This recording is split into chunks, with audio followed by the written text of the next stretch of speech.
तर कालपासून नवं शैक्षणिक वर्ष सुरू झालेलं आहे। शाळा सुरू झाल्या असल्या तरी सुद्धा शिक्षण विभागाकडून प्रत्येक विद्यार्थ्याची सुरक्षा ही अत्यंत महत्त्वाची आहे। त्यामुळे अनेक निर्देश शाळांना देण्यात आलेले आहेत। सीसीटीव्ही बंधनकारक करण्यात आलेला आहे। विद्यार्थ्यांच्या सुरक्षिततेला प्राधान्य देत शालेय शिक्षण विभागानं तातडीनं नव्या आदेशांची अंमलबजावणी सगळ्या शाळांमध्ये केली जाते की नाही यावर लक्ष दिले। नव्या आदेशानुसार दिवसभरात विद्यार्थ्यांची 3 वेळा हजेरी घेतली जाणार आहे।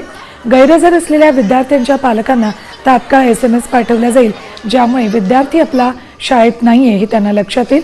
तर शाळेमध्ये प्रत्येक वर्गामध्ये सीसीटीव्ही कॅमेरे अनिवार्य केलेत। शिक्षक आणि शिक्षकेतर कर्मचाऱ्यांसाठी चारित्र्य प्रमाणपत्र बंधनकारक करण्यात आले।